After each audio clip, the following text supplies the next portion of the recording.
Assalamualaikum warahmatullahi wabarakatuh. Kali ini saya akan memaparkan garis besar dari Al-Adillah ala wujudillah atau bukti keberadaan Allah.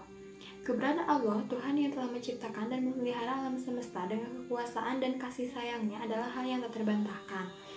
Eksistensi Allah Ta'ala ditunjukkan oleh beberapa dalil seperti yang pertama ada ad-dalilul fitri atau dalil fitrah. Secara bahasa, fitrah artinya hilkoh, yaitu keadaan asal ketika seorang manusia diciptakan oleh Allah. Fitrah adalah sifat asasi yang belum terpengaruh oleh faktor-faktor eksternal.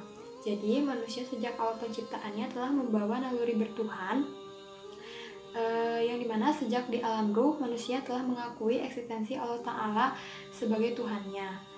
Adanya naluri bertuhan ini terbukti dengan apa yang dirasakan oleh manusia itu sendiri, yang selalu merasa butuh kepada zat yang lebih tinggi, lebih kuat, dan lebih berkuasa dibanding dirinya agar ia dapat berlindung dan memohon pertolongan kepadanya. Yang kedua ada ad-dalilul hissi, yaitu dalil yang dapat diindra. Ada bukti-bukti keberadaan Allah Ta'ala yang dapat dilihat, dirasakan, atau dirasai serta disentuh oleh indera manusia. Di antaranya adalah mukjizat para nabi dan rasul yang telah disaksikan oleh manusia, seperti perahu Nabi Nuh beserta peristiwa banjir besar yang terjadi pada masanya, terbelahnya lautan pada masa Nabi Musa, berbagai mukjizat Nabi Isa, dan lain-lain. Yang ketiga yaitu ad-dalilul aqli atau dalil yang dapat oleh akal.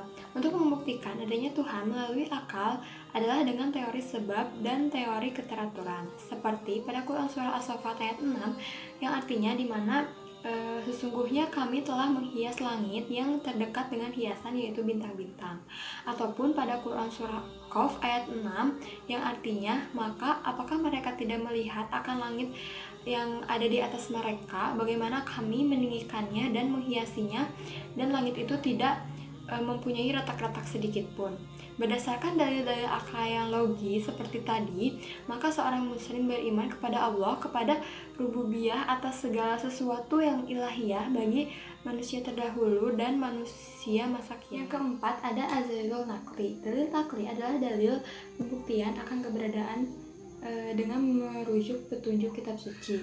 Dengan fitrah, manusia mengakui adanya Tuhan dan dengan akal bisa membuktikannya. Namun manusia tetap membutuhkan informasi dari Allah Subhanahu wa Ta'ala untuk mengenal zatnya, yaitu dengan dalil naqli atau Al-Quran dan As-Sunnah, yaitu untuk membimbing manusia mengenal Tuhan yang sebenarnya. Sebab hanya dengan akal dan fitrah tidak bisa menjelaskan siapa Tuhan yang sebenarnya. Dan yang terakhir ada ad-dalilul tarik atau dalil sejarah. Nah, banyak peninggalan bersejarah yang menunjukkan kejayaan bangsa-bangsa di masa lampau. Berbagai bukti sejarah tersebut memberikan pelajaran berharga bagi manusia yang hidup di masa kini, bahwa segala bentuk kebesaran dan keangkuhan mereka tidak akan bisa menghadapi kekuasaan Allah. Quran surah Yusuf ayat 111 yang artinya sesungguhnya pada kisah-kisah mereka itu terdapat pengajaran bagi orang-orang yang mempunyai akal. Al-Quran bukanlah cerita yang dibuat-buat, akan tetapi membenarkan kitab-kitab yang sebelumnya dan menjelaskan segala sesuatu dan sebagai petunjuk dan rahmat bagi kaum yang beriman. Bila kita kaji dan kita dalami, dalil tersebut akan membimbing kita pada al-marifatu bi azomatillah atau pengetahuan dan pengenalan pada keagungan Allah Ta'ala yang akan mengkokohkan sikap tauhidullahi wahdah atau mengesahkan Allah semata. Sekian pemaparan dari saya, mohon maaf apabila ada kekurangan. Wassalamualaikum warahmatullahi wabarakatuh.